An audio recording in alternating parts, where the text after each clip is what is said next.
আসসালামু আলাইকুম রহমতুল্লাহি ওয়া বারাকাতুহু। আলহামদুলিল্লাহি রাব্বিল আলামিন ওয়া সালাতু ওয়াসসালামু আলা রাসূলিল কারীম ওয়া আলা আলিহি ওয়া আসহাবিহি আজমাইন। আউযু বিল্লাহি মিনাশ শাইতানির রাজীম। বিসমিল্লাহির রহমানির রহিম।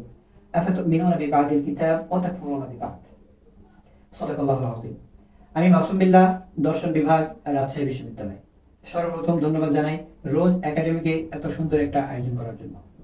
আলোচনা করতে যাচ্ছি পশ্চিমা সভ্যতা থেকে ধারকৃত রাষ্ট্র পরিচালনার আদর্শ হিসেবে গৃহীত ইসলাম বিদ্বেষী ধর্মনিরপেক্ষতাবাদ অর্থাৎ নাস্তিকতার নতুন মোড়ক সম্পর্কে। আমরা যদি সেকুলারিজম শব্দটার শাব্দিক অর্থ বিবেচনা করি, তাহলে আমরা র্যান্ডম ডিকশনারি অনুযায়ী যা কোনো ধর্ম বিশ্বাসের সাথে সম্পর্কিত নয়। আমরা যদি শর্ট অক্সফোর্ড ডিকশনারি অনুযায়ী দেখতে যাই, তাহলে এটা এমন একটি তত্ত্ব যার মূলনীতি হলো ইহজগতে ভালো থাকা, অর্থাৎ চারবাক দর্শনের যে মূল কথা যাবজ্জীবন সুখের জীবন ঋণ করে কি খাও, এই কথার সাথে মিলে যায়। ওয়েবস্টার ডিকশনারি অনুযায়ী সেকুলারিজম হলো ধর্ম বিশ্বাসকে বর্জন করা। সুন্দর কথায় বলতে গেলে সেকুলারিজমের মূল কথা হলো রাষ্ট্র এবং ধর্মকে পৃথক করা। রাষ্ট্রের মূলনীতি রাষ্ট্রের জায়গায় রাখা, ধর্মকে ধর্ম জায়গায় রাখা। রাষ্ট্র ধর্ম উপরে হস্তক্ষেপ করতে পারবে না, ধর্ম রাষ্ট্রের উপরে কোনো হস্তক্ষেপ করতে পারবে না। আমরা যদি গ্রিক আদর্শ রাষ্ট্র পর্যবেক্ষণ করি, তাহলে আমরা সেখানেও দেখতে পাবো রাষ্ট্র এবং ধর্মকে পৃথক করে রাষ্ট্র পরিচালনার জন্য ব্যবহৃত করা হয়েছে। তাছাড়া আমরা যদি 16শো শতাব্দীর দিকে জার্মানি সর্বপ্রথম এই সেকুলারিজমের প্রভাবটা সবচেয়ে বেশি হয়, যখন পোপদের দ্বারা নির্যাতিত হচ্ছিল, তখন সাধারণ মানুষের ভেতর থেকে কিছু অসাধারণ মানুষ এগিয়ে আসেন, যারা ধর্মের নামে ধর্মকে পূজা করে মানুষের উপর অত্যাচারকে বন্ধ করার জন্য এগিয়ে আসেন।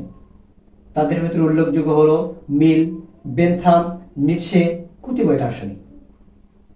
তাছাড়া ফরাসি বিপ্লবের পরে এই সেকুলারিজমের প্রভাবটা আস্তে আস্তে বাড়তে শুরু করে। সেকুলারিজমের শাব্দিক অর্থ আমরা পূর্বে বিবেচনা করেছি, কিন্তু শাব্দিক অর্থ কখনোই ধর্ম নিরপেক্ষতাবাদ ছিল না।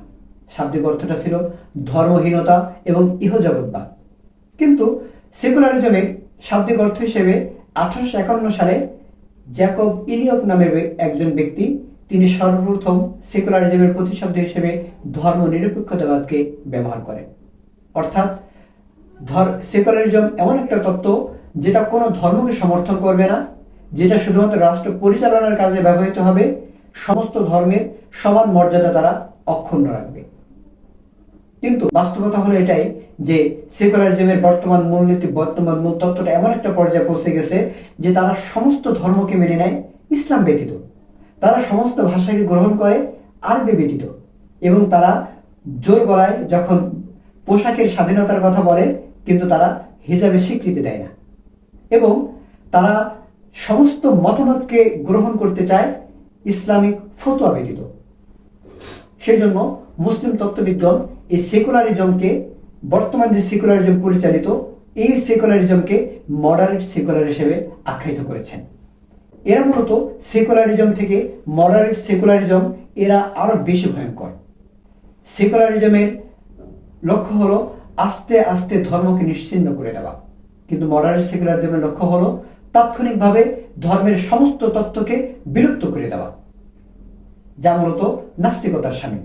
মানবতার বন্ধু মুহাম্মদ সাল্লাল্লাহু আলাইহি ওয়াসাল্লাম রাষ্ট্র পরিচালনার জন্য যে মূলনীতি গ্রহণ করেছিলেন, যে মদিনা সনদ স্থাপন করেছিলেন, সারা বিশ্বে যে মানবতার বাণী পৌঁছে দিয়েছিলেন, আজ এই সেকুলারিজম সমস্ত মানবতাবাদকে ধ্বংস করে তাদের এই নাস্তিক্যবাদকে প্রতিষ্ঠা করতে চায়।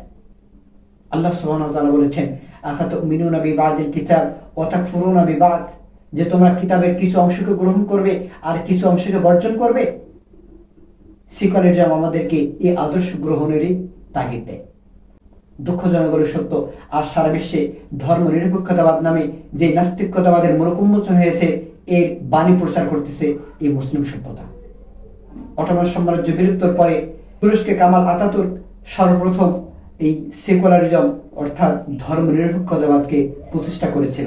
আমরা সেখানে জানি ধর্ম নিরপেক্ষতাবাদের নামে আজানকে বন্ধ করে দেওয়া হয়েছিল, আরবি হরফকে বিলুপ্ত করে দেওয়া হয়েছিল, ধর্মকর্ম পালনে সেখানে ব্যারিকেড দেওয়া হয়েছিল। এই জন্য আমাদের যদি মনস্তাত্ত্বিকভাবে যদি আমরা সতর্ক না হই, তাহলে অচিরেই আমরা দেখতে পাবো আমার মনস্তাত্ত্বিকভাবে চূড়ান্তভাবে পরাজয় বরণ করব। আল্লাহ সুবহানাহু ওয়া তাআলার একত্ববাদকে রাষ্ট্র পরিচালনার ক্ষেত্রে, ধর্ম পরিচালনার ক্ষেত্রে, জীবন পরিচালনার ক্ষেত্রে সর্বাগ্রে ও অগ্রাধিকার দিতে হবে। আল্লাহ সুবহানাহু ওয়া তাআলা আমাদেরকে কবুল করে নিক। হাযা ইলমু ওয়া ইনদাল্লাহ আলাইহি তাওয়াক্কালতু ওয়া ইলাইহি উনীব। পরিশেষে রোজ একাডেমিকে ধন্যবাদ জানিয়ে আমি আমার বক্তব্য এখানে শেষ করছি। আসসালামু আলাইকুম ওয়া রাহমাতুল্লাহ।